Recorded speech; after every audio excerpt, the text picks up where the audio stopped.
¿Qué tal? ¿Cómo están? Muy buenas noches. Un placer saludarles. Soy Fernando del Rincón. Bienvenido a Conclusiones en esta que es la semana número 51. Semana número 51 de transmitir desde este estudio que está en mi casa. Por eso le digo siempre todas las noches, bienvenido. Mi casa es su casa. Esta noche tengo dos temas sumamente importantes, calientitos los dos, por supuesto. Uno de ellos es el TPS para los venezolanos.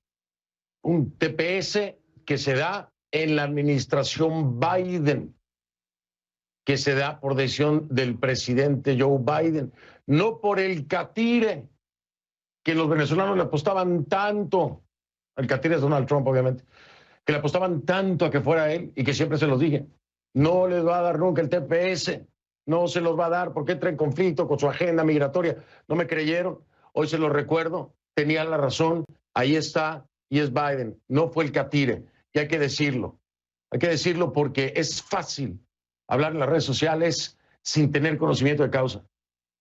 Se los dije mucho tiempo, no les va a dar el TPS, se los dije en la calle, se los dije en el programa, se los dije en todos lados. ¿Por qué? Porque iba en contra de su agenda migratoria.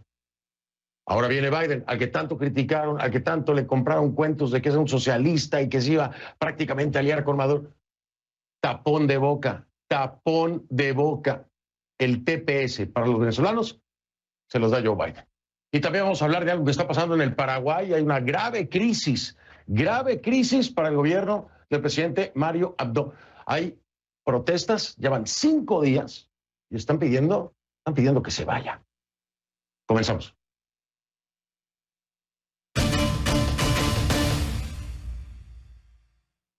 Le pido que a partir de este momento me acompañe utilizando la etiqueta Conclu TPS VZLA. Conclu TPS VZLA. Por supuesto, TPS Venezuela. Sus comentarios con esta etiqueta, mi cuenta en Twitter, @soyfdelrincón, @soyfdelrincón, Conclu TPS VZLA. Esa es la etiqueta, el hashtag.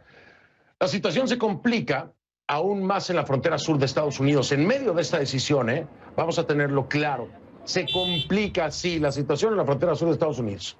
Es una emergencia ya. El flujo de migrantes del mes de febrero no tiene precedentes. En los últimos 5 años, las autoridades detectaron y arrestaron a más de 100,000 migrantes en las 4 semanas antes del 3 de marzo. Antes del 3 de marzo, Esa es la cifra más alta para ese periodo en 5 años. La patrulla fronteriza encuentra entre 4,000 y 5,000 migrantes al día. La mayoría, ¿quiénes son? Adultos solteros, pero también se ha disparado el número de familias y de menores no acompañados.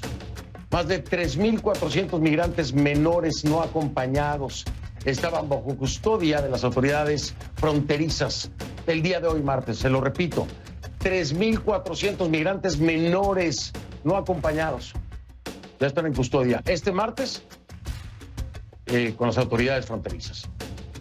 Solo hoy, por cierto, se arrestó a más de 440. Al mismo tiempo, 2,800 estaban a la espera de ser ubicados en albergues de menores, pero solo había 500 camas disponibles. Esto es una emergencia, se lo estoy diciendo. 2,800, solamente había 500 camas disponibles. Mientras tanto, en Washington, el gobierno sigue sin admitir que se trata de una crisis. Pero es que las cosas por su nombre, ahí están los números. Es una crisis humanitaria en la frontera.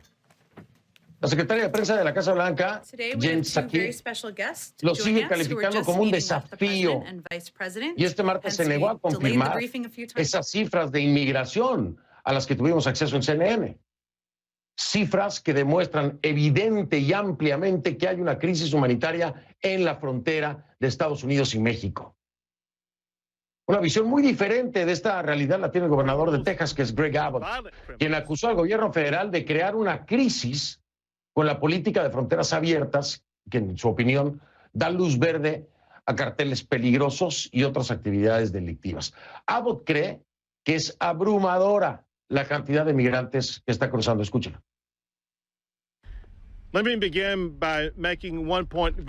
Permítame comenzar dejando muy claro un punto. Hay una crisis en la frontera de Texas en este momento con una abrumadora cantidad de personas que la cruzan. Esta crisis es el resultado de la política de fronteras abiertas del presidente Biden. Invita a la inmigración ilegal y está creando una crisis humanitaria en Texas en este momento. Empeorará cada día más. CNN tiene un equipo en la frontera, concretamente en la ciudad de Tijuana, en Baja California, donde se montó un campamento improvisado de migrantes en el cruce peatonal fronterizo.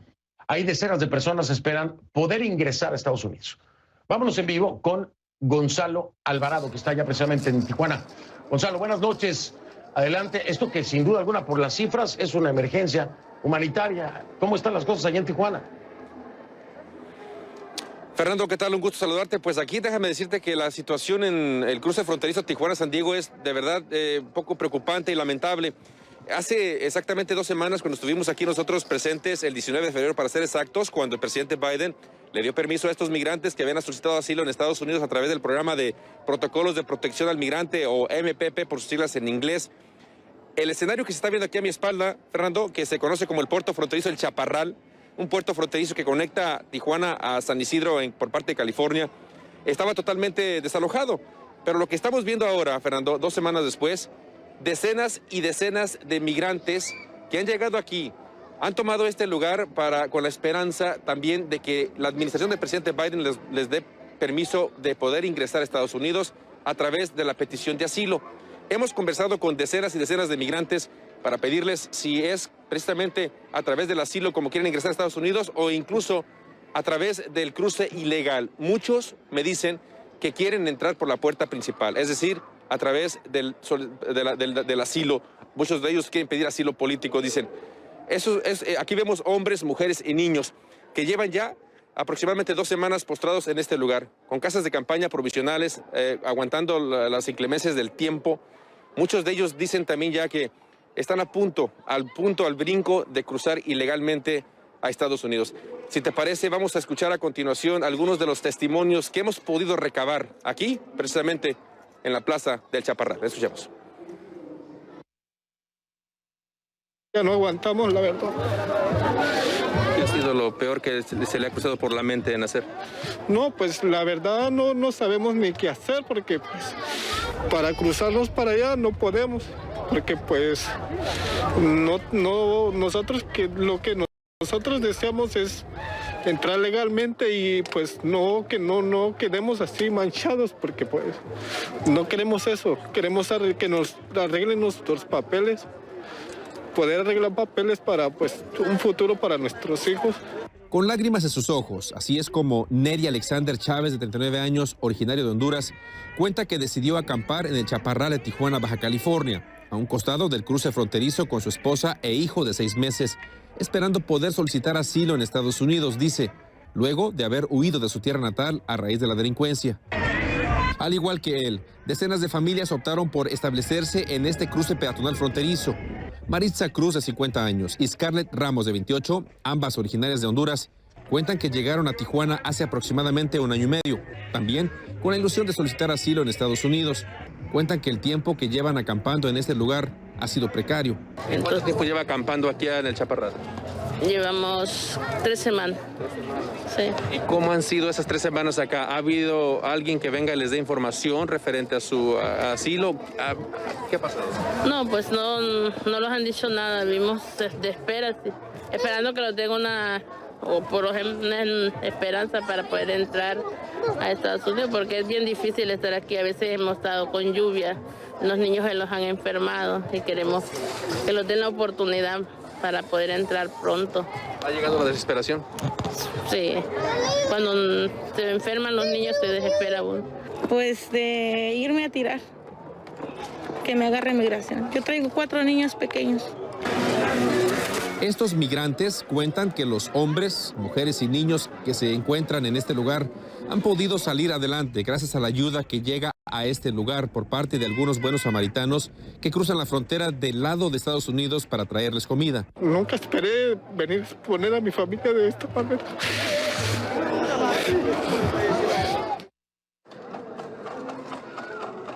Qué fuerte situación la que nos acaba de presentar Gonzalo Alvarado. Gonzalo, a ver, dejemos algo en claro. Todas estas personas están en territorio mexicano y de acuerdo a los testimonios de las imágenes que me estás presentando, que nos estás presentando, están en total abandono por parte de las autoridades mexicanas, por las autoridades locales y por las autoridades federales. Cuando ha habido desde la campaña y durante su gobierno, estoy hablando de Andrés Manuel López Obrador, el presidente de México, una supuesta ayuda, apoyo y respeto a los derechos humanos de los migrantes, pero lo que vi que me mostraste es un abandono total de todas estas personas en medio de una pandemia, en campamentos improvisados y con un aglutinamiento de miedo, ¿no? Definitivamente, Fernando, y estas familias dicen que, bueno, muchas de ellas llevan en Tijuana, muchos de ellos no solicitaron asilo bajo el programa MPP. Les pregunto, y bueno, ¿ha habido alguna entidad gubernamental por parte de Estados Unidos o México inclusive que vengan aquí a este campamento y les dé información cómo pueden presentar su caso de asilo en Estados Unidos, qué pueden hacer? Y ninguno me ha dado una respuesta positiva. Todo ha sido no. Nadie ha venido a hablar con nosotros, estamos aquí a la espera. Y mi pregunta a ellos es, ¿y cómo esperan ustedes recibir información? Ellos simplemente están esperando que venga alguien, no sé qué si es por parte de Estados Unidos o de México, pero que venga alguien y les diga si pueden o si van a poder o no presentar sus casos de asilo en Estados Unidos. Y sorpresivamente, Fernando, en los 2 días que llevamos de aquí en Tijuana, hemos visto ya cómo el número de casas de campaña, familias que siguen llegando aquí a este puerto fronterizo, siguen llegando con esa misma esperanza de solicitar asilo en Estados Unidos. Y aparentemente el número va a seguir aumentando de familias que llegan aquí con esa ilusión de pedir asilo en Estados Unidos, y incluso muchos de ellos ya dicen que podrían estar en el brinco de cruzar de forma indocumentada. Eso pues es lo que se está percibiendo aquí en esta ciudad fronteriza de Tijuana, Fernando. Lamentablemente una situación triste. Muy dolorosa, muy lamentable, muy vergonzosa. Vergonzosa para los dos gobiernos, para el gobierno del presidente Joe Biden y para el gobierno de México, que no están haciendo nada por estas personas. Una cosa son los planes migratorios y lo que se haga a nivel político, y otra cosa es esta realidad. Gracias, Gonzalo. Ha sido una excelente muestra de la realidad la que nos trajiste el día de hoy, así que te lo agradezco mucho. Cuídate, no hay que olvidar que estamos en medio de una pandemia y estos lugares, por supuesto, son peligrosísimos para todos los que están ahí, así que cuídate, por favor, Gonzalo. Que tengas buena noche. Buenas noches, Fernando. Gracias. Saludos. Bueno, saludos, Gonzalo Alvarado desde Tijuana, México. Esa es la realidad, ¿eh? Esa es la realidad. Biden, AMLO, ahí está. Esta es la gente que está ahí. Esta es la gente que está en una crisis humanitaria que no se quiere reconocer, ni por parte del gobierno de Andrés Manuel López Obrador, ni por parte del gobierno de Biden. ¿No? Sí, han cambiado muchas cosas en materia de migración. Y por supuesto, para bien con Joe Biden. Pero esto se tiene que atender. Este es un tema humanitario. Tal vez una de las más importantes, por supuesto, y que hoy resuena en todos lados, es que por fin, Estados Unidos, en este caso Joe Biden, le da a los venezolanos la posibilidad de acogerse al estatus de protección temporal o TPS, a los venezolanos. El plazo de 180 días para que las personas presenten sus solicitudes ya empezó a correr. Vamos con Gilbert Vega, nos preparó el siguiente informe desde Nueva York. Entre cortes, tinturas y peinados, el estilista venezolano Pedro Llanes recuerda que pasaba sus días pensando cómo resolver su situación migratoria en Estados Unidos, hasta que este lunes un amigo le dio la buena noticia. Me llamó emocionado, llorando, alegre y felicidades, y no me terminaba de decir. Yo le pero ¿qué te pasa? Y me dice, aprobaron el TPS. Yo le digo, ¿cómo? Sí, oh my God, qué emoción, qué alegría. Bueno, lloramos, nos reímos, empezamos a contar anécdotas, cosas que hemos venido haciendo siempre por la comunidad en manifestaciones, protestando. Llanes llegó a Estados Unidos en septiembre de 2006 durante el auge del chavismo en su país. Ya Chávez estaba ya apretando más duro. Ya se comenzaba a sentir la falta de alimentos, de medicina, de seguridad, los hospitales.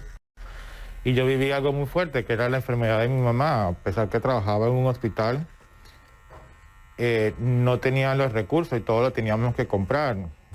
Medicina, instrumentos, todo. Desde entonces, como muchos de sus compatriotas, dice que ha vivido en medio de la incertidumbre y el temor de ser deportado a un país que, si bien es el suyo, no le podía garantizar condiciones dignas de vida. Yo creo que si me hubiese tocado ese episodio que me digan vas a ser deportado, yo firmaría, pero pediría que no me enviaran de nuevo a Venezuela. Preferiría comenzar de nuevo en otro país. Gracias a Dios yo tengo una profesión que se trabaja en cualquier parte del mundo. Ahora dice sentirse más tranquilo por ser uno de los más de 320.000 venezolanos que, según el gobierno de Biden, podrían optar al estatus de protección temporal. Si son amparados por la medida, tendrían un permiso de trabajo y una licencia de conducir. Ya puedes tener la oportunidad de abrir un negocio, ¿verdad? Puedes generar empleo, puedes ayudar a otras personas. Sí, en mis planes está abrir un salón de belleza o un restaurante. A sus 50 años, Yanes confía en seguir aportándole a la sociedad y al país que lo acogió y sobre todo seguir ayudando a su familia que aún sufre las consecuencias de vivir en Venezuela, un país que está sumido en una larga y profunda crisis económica, social y política. Siempre he sido el soporte para mis hermanos entre medicinas, comida, útiles. Si se enferman, yo les envío dinero, remesas. Y creo que ha sido una de las mejores decisiones que yo he tomado, quedarme aquí. Pedro dice que ya tiene toda la documentación lista para presentar su aplicación dentro del plazo de 180 días que a partir de hoy definió el Departamento de Seguridad Nacional. Pero también confía en que se apruebe una reforma migratoria para que él, como todos los inmigrantes indocumentados en el país, puedan rehacer su vida en Estados Unidos de manera permanente. Gilbert Vega, CNN, Nueva York. Gracias a Gilbert Vega. Hago una pausa, regreso para hablar con David Smolansky, comisionado de la Secretaría General de la OEA para la crisis de migrantes y refugiados venezolanos. Después de la pausa, David Smolansky, ya vengo.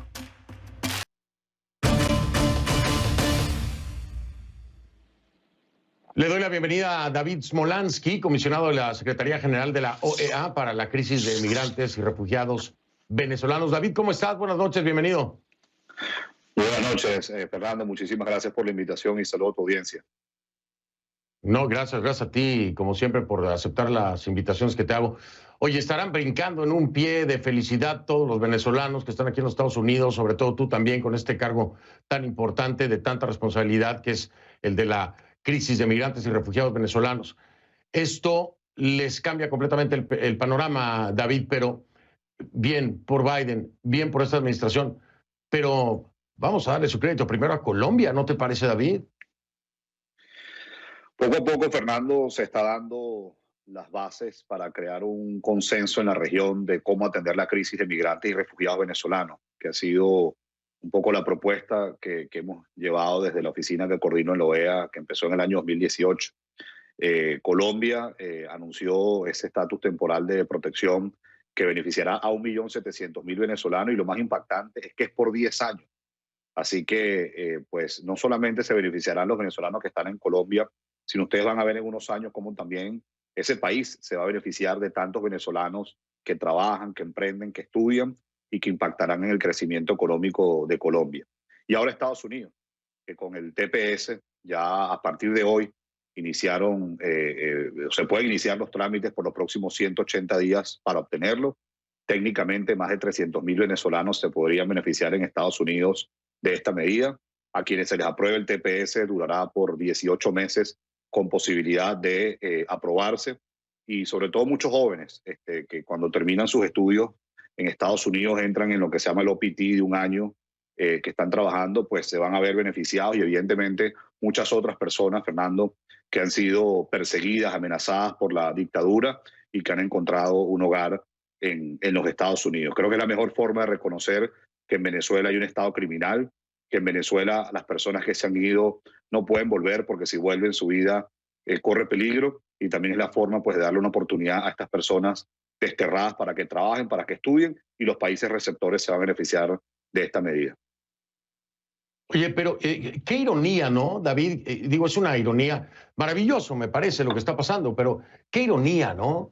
Tanto que esperaron del catire de Trump con este tema. Yo lo critiqué durante toda su administración, como he criticado a todos los gobiernos del continente, del planeta, de no dar el estatus de refugiados a todos los venezolanos en cualquier parte del mundo, de no darles la oportunidad de estar legalmente en los países. Lo he criticado. Lo hice durante todo el gobierno de Trump, porque siempre se los dije a los venezolanos. ¿Por qué no les, si los quieren ayudar de verdad, por qué no les dan el TPS? Si reconocen como una dictadura y un dictador a Nicolás Maduro, ¿por qué no les dan el TPS? Era completamente incongruente. ¿Tú crees que hoy hay más congruencia en la administración Biden que la de Trump? Porque el catire nunca les dio el estatus temporal. Bueno, yo creo que no hay que desunir lo que está unido, Fernando. Si hay algo que une al Partido Republicano y al Partido Demócrata en Washington, yo que te digo que estoy en esta ciudad, es la causa venezolana. La causa venezolana es una causa bipartidista, representantes de ambos partidos ante el Congreso, senadores e importantes autoridades están unidas para que en Venezuela, en primer lugar, se acelere la transición, que esa transición pues lleve a mi país a la democracia. Además Oye, de eso, David, pues, David, sí. Te voy a interrumpir porque te tengo toda la confianza, te voy a interrumpir. A ver, tú me conoces muy bien. Tu respuesta es lo más diplomática que hay, David. Tu respuesta es lo más diplomática, lo más... Porque no, te la voy a plantear diferente. Republicanos, demócratas, la causa, ok. ¿Por qué no se dio con la administración republicana de Trump? Entonces, si es que la causa une a demócratas y republicanos, ¿por qué no se dio con la de Trump? Bueno, sería el propio presidente Trump que te pueda responder eso. El presidente Trump aprobó. No, entonces Trump, no había tanta unión republicana y demócrata en el gobierno de Trump para darle este beneficio a los venezolanos que urgentemente lo necesitaban. No, David, seamos claros. Esto se ha dado en una administración demócrata. Después de toda la porquería, después de toda la porquería que le tiraron a Joe Biden, de toda la porquería que le tiraron a Joe Biden los venezolanos, hoy se deben de estar mordiendo la lengua, porque fue Biden el que les dio el TPS, no fue Trump el que se los dio. ¿Por qué iba en contra de su política migratoria, David? Yo en lo particular, bueno, este servidor no le tiró porquería al presidente Biden. Pero tú sabes que muchos lo hicieron y compraron un discurso ridículo de socialista.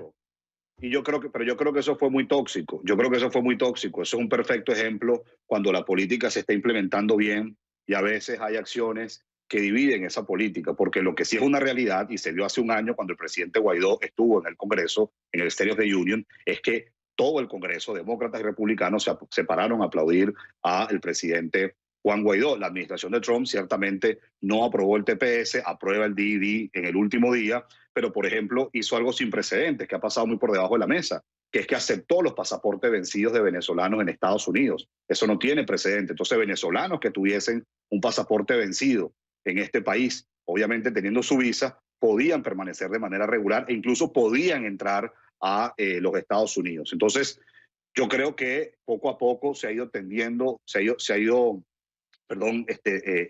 labrando el camino hacia proteger a los venezolanos que están en este país. Y al final, Fernando, llamo esto la política, la mano amiga y el brazo fuerte. La mano amiga es atender, proteger e integrar a los migrantes y refugiados venezolanos, que, por cierto, no nos quedemos en los Estados Unidos. Al momento que me hace esta entrevista, hay 5.5 millones de migrantes y refugiados venezolanos. Eso es más que toda la población de Panamá o toda la población de Costa Rica.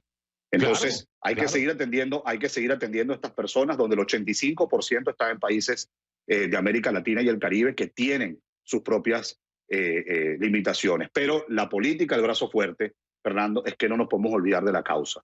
Y la causa, al final, es la dictadura de Nicolás Maduro. Y la única solución para frenar la migración forzosa es acelerar la transición en Venezuela. Porque aún con COVID, perdona que me extienda, que tiene la frontera cerrada en Venezuela por un año, aproximadamente 900 venezolanos están huyendo todos los días de mi país por caminos irregulares, cruzando ríos, lanzándose al mar, huyendo por la selva hacia Brasil, ante la desesperación que hoy hay en Venezuela por la falta de comida, por la falta de medicina y por la violencia. Hoy salió un informe de Provea que decía que el año pasado hubo 2.800 ejecuciones extrajudiciales por parte de los grupos de exterminio de la dictadura. Es decir, los grupos de exterminio de la dictadura mataron a más personas en Venezuela el año pasado que la pandemia. Dramático, conmovedor, y eso es inaceptable en estos momentos. Y lo que le pasa a los venezolanos en el mundo es inaceptable, David, y tú lo sabes. Soy el primer promotor de que se les dé un estatus de refugiado en el mundo. Por un lado. Por el otro lado, el informe Human Rights Watch que habla de lo que le está pasando a los venezolanos, también haitianos, cubanos, centroamericanos, en la frontera con México, donde autoridades de inmigración mexicanas coludidas con el narcotráfico, con los carteles, están abusando, están secuestrándolos, están haciendo millones de cosas. Yo me tengo que ir. Yo aplaudo lo que está pasando. Le aplaudo primero a Iván Duque. No me van a decir que no. Primero le aplaudo a Iván Duque, porque además el beneficio de Iván Duque para los venezolanos es mucho más grande que el que hay aquí en Estados Unidos con Biden. Le aplaudo a Joe Biden. Pero les dejo este mensaje, David, y gracias por tu respuesta, que me pareció muy honesta. Era una tontería lo que hicieron muchos venezolanos con Biden. Pero les dejo esto. Hay que honor a quien honor merece. Y hay que reconocerle. A quien hay que reconocerle el beneficio que les está dando. Ojalá sin duda alguna. Ojalá de esto se aprenda. Ojalá de esto se aprenda. Para no hablar sin fundamento. Para no hablar desde la ignorancia. Y para no hablar desde la desinformación. Aquí es que se cuentan las cosas, con estos hechos. David, te mando un abrazo. Muchas gracias, por esto, Fernando, y felicidades. Soy el más alegre y más feliz. Y reitero mi agradecimiento al presidente Joe Biden por esta decisión, al secretario Mayorkas, y esperamos que más políticas para proteger a los migrantes y refugiados venezolanos sigan ocurriendo en el continente. Por cierto, en México, en tu país, ya hay más de 100.000 venezolanos, uno de los países que más creció durante el 2020 a pesar de la pandemia. Gracias por la invitación, Fernando. No, gracias a ti. El otro día hablamos de México con el tema de los venezolanos. Un abrazo. David Smolansky es el comisionado de la Secretaría General de la OEA para la crisis de migrantes y refugiados venezolanos. Hago una pausa, regreso. ¿Qué está pasando en Paraguay? ¿Por qué hay protestas? ¿Por qué piden la renuncia del presidente Mario Abdo? ¿Por qué están pensando en un juicio político? Le explico al regresar. Jessica Joana Oseguera González es la hija del líder del cártel Jalisco Nueva Generación, Nemesio Oseguera Cervantes, alias El Mencho. Bien, ella se declara culpable en Estados Unidos. La negra, como se le conoce, enfrenta 5 cargos por apoyar actividades ilícitas de tráfico de estupefacientes mediante transacciones con entidades vetadas por el gobierno de Estados Unidos. La Fiscalía y los abogados de Jessica Joana Oseguera pidieron que se anule la fecha del inicio del juicio programado para el 22 de marzo y que en su lugar fije una audiencia para declararse culpable. El pedido de los abogados no explica las razones del cambio de declaración ni si se declarará culpable de los 5 cargos que enfrenta. Rubén Oseguera González, su hermano, fue extraditado por México a Estados Unidos en febrero de 2020 por un cargo de conspiración para importar y distribuir cocaína y metanfetaminas y otro de usar armas de fuego con ese propósito. Los hermanos tienen doble ciudadanía, mexicana y estadounidense.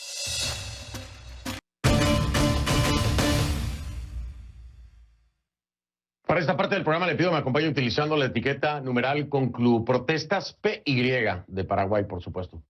Conclu Protestas PY, ese es el hashtag o la etiqueta. Sus comentarios con esta etiqueta, mi cuenta en Twitter, @soyfdelrincón, @soyfdelrincón, Conclu Protestas PY.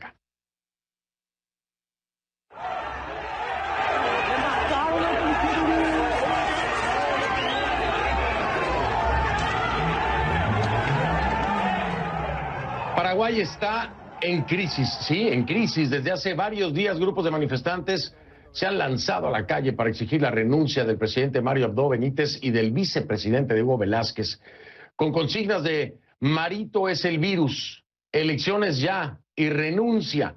Los manifestantes le reclaman al binomio presidencial la precariedad de la salud pública y la escasez de insumos médicos para tratar el coronavirus. Los descontentos están pidiendo explicaciones sobre denuncias de corrupción relacionadas con el manejo de la pandemia y reclaman también la demora en la llegada de la vacuna contra el COVID-19. El gobierno reconoce que ha cometido errores. Nosotros le hemos solicitado entrevista al presidente Mario Abdo, pero aún no hemos obtenido respuesta, ¿no? Aún no ha dicho nada, no nos ha dicho que no ni que sí. Me extraña, presidente Abdo, porque bueno, usted sabe desde cuándo que tenemos charlas usted y yo en este programa, ¿no? No creo que se le haya olvidado, ahora que ya es presidente. Así que respetuosamente le digo, presidente Mario Abdo, aquí se solicita su presencia. Ya lo hicimos a través de los medios, por supuesto presidenciales, ¿no? Pero pues nos dan largas.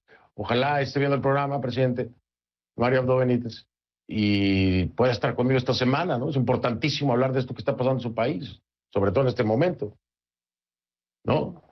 Así que bueno, aquí lo espero, presidente, con todo respeto, ¿eh? Bueno, es que mire usted, ¿por qué reclaman este tema del manejo del COVID?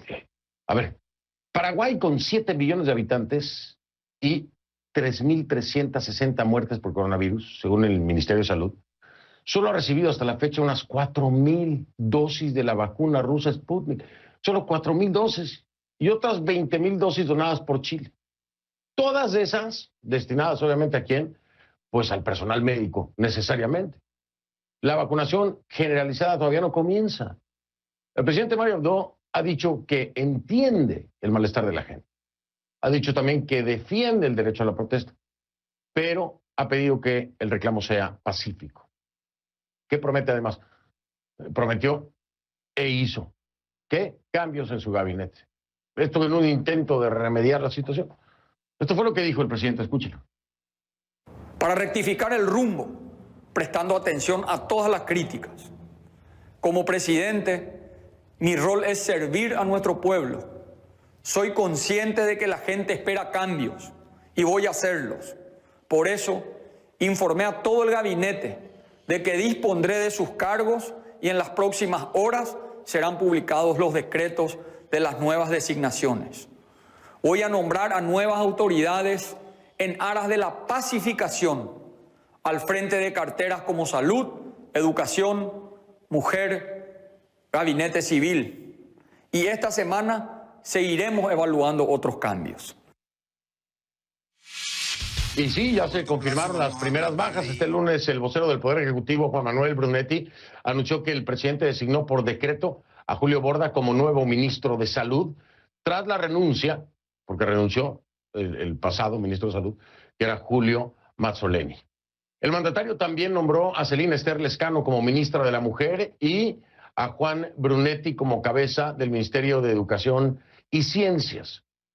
Para algunos los cambios son significativos, para otros no son suficientes, ¿no? Ese es el caso del Partido Liberal, que es la principal fuerza política opositora. ¿Qué está pidiendo? Bueno, fueron con todo. Juicio político contra Abdo Benítez y Velázquez por mal desempeño. La propuesta está agarrando tracción entre algunos sectores del país. Es muy improbable que esto avance, dado que la oposición no tiene la mayoría de votos necesarios para proceder en el Congreso, pero ha ido cobrando fuerza. El vicepresidente Velázquez ha dicho que un llamado a juicio político es lo menos que necesita el país en este momento, pero reconoce que la ciudadanía está harta de las fallas en materia de salud y aseguró que se trabaja para corregirlas.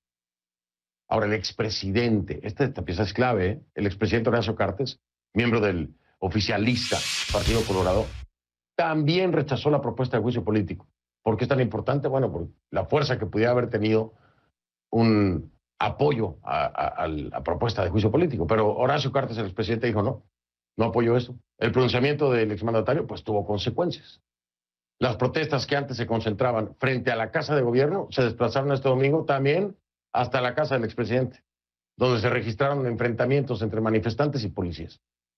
De esta manera, el gobierno de Paraguay, que en principio había sido aplaudido por sus esfuerzos para contener la pandemia, es ahora parte de un largo grupo de países cuestionados por su accionar durante la emergencia sanitaria. ¿Será que van a poder revertir el curso? ¿Será que este juicio político llegará a puerto o no? Vamos a hablar de esto al regresar con mi invitada, que es Celeste Amarilla. Celeste Amarilla es diputada y gestora de la iniciativa para la revocatoria del mandato del presidente y vicepresidente del Paraguay. Vengo con ella.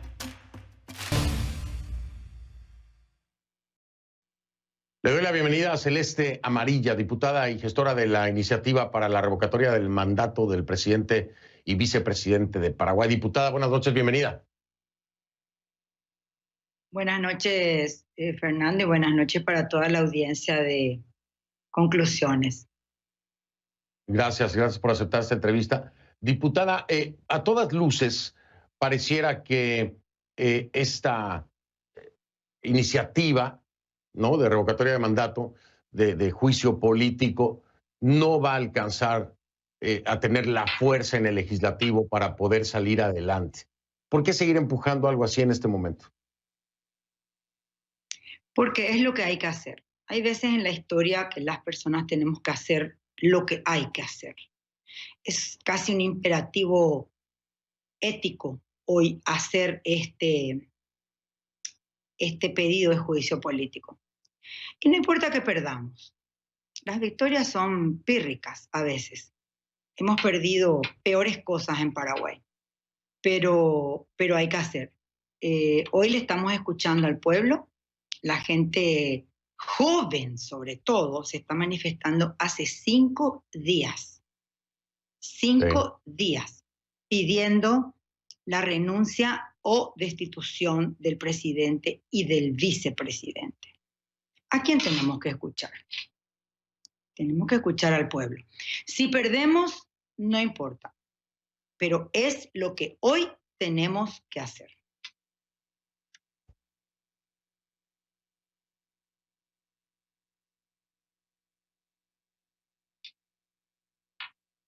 Sí, que tengo parece que hay problemas de comunicación con la diputada, ¿no? Se me cortó la... ¿Me escucha? Perfecto, no, nada más. Yo dejé de escucharla por un momento. Diputada, entiendo lo que usted me dice, pero, a ver, hay aquí hay un reconocimiento por parte del Estado.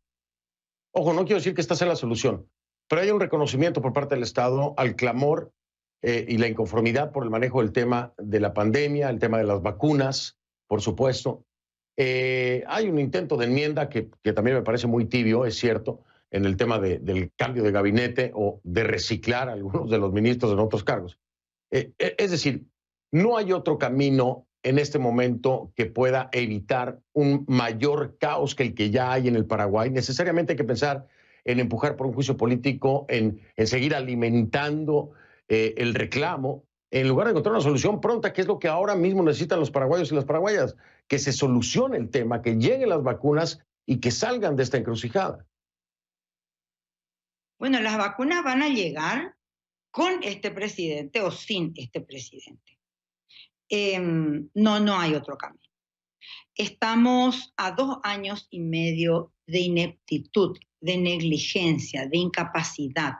Mario Abdo Benítez nunca tuvo que haber sido presidente. Nunca. Porque no tiene la capacidad, la preparación, el liderazgo, el carácter para gobernar una nación. Al punto que no entiende que una de sus principales obligaciones dadas por la Constitución Nacional en su artículo 245 es la de administrar el país. La administración general del país está a su cargo.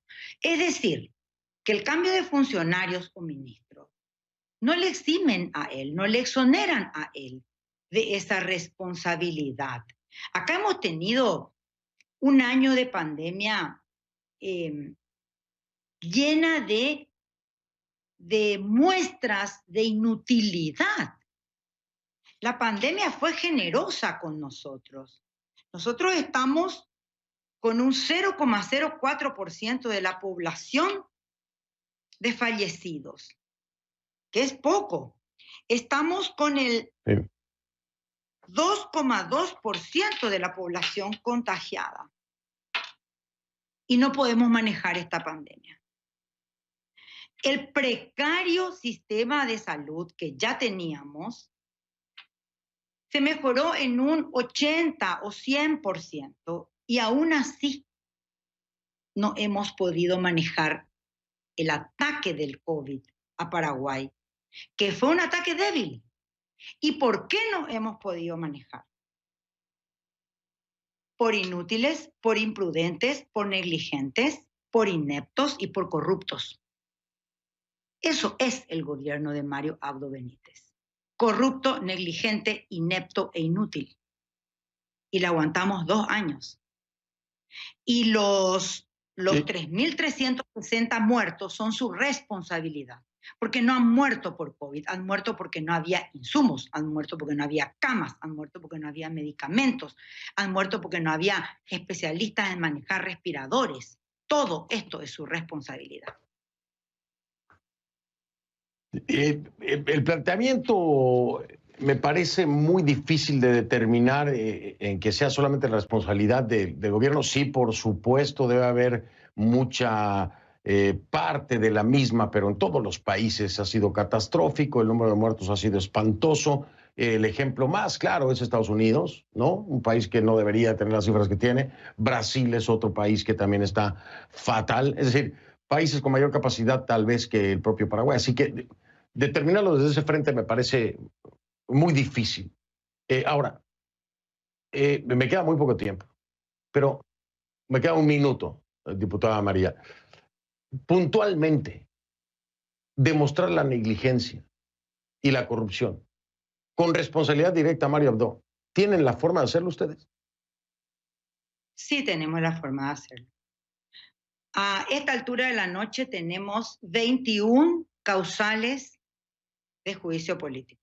21 causales encuadradas en mal desempeño de funciones. Sí tenemos cómo hacerlo. Lo que no quiere decir que consigamos los votos, porque evidentemente la otra facción del Partido Colorado, el movimiento de Horacio Cartes, ya negoció con Mario. Sí, ya dijo que no. Horacio tiene secuestrado a Mario Abdo Benítez. Acá tenemos dos gobiernos en Paraguay hoy día. Un gobierno de facto, que es el de Horacio Cartes, que reside sobre la calle España, y un gobierno electo, que es el de Mario Abdo Benítez, y de sobre la calle Mariscal López. Hoy tenemos dos gobiernos, uno peor que el otro. Diputada, yo me tengo que despedir, no es por otra cosa, y la voy a invitar en estos próximos días porque esto sigue en desarrollo. Yo creo que la están escuchando y deben estarla viendo. El presidente Mario Abdo tendrá respuesta a esto y le aviso cualquier cosa, pero yo la voy a invitar a nueva cuenta para dedicarle más tiempo porque esto parece que no va a calmar. Le agradezco mucho su tiempo y le mando saludos. Gracias, diputada. Te pido que la próxima vez le dediques a Paraguay un poco más que a Surinam. Existimos, somos el corazón de América. Dedicanos la próxima vez unos minutos más, Fernando. Que a Surinam. No, estaba hablando de Venezuela, de Estados Unidos, de México. Estaba hablando de 3 países, diputada, no de uno. Y aquí tiene su espacio. Y sí, le daremos el espacio como lo estamos haciendo. Gracias. Y a veces más y a veces menos.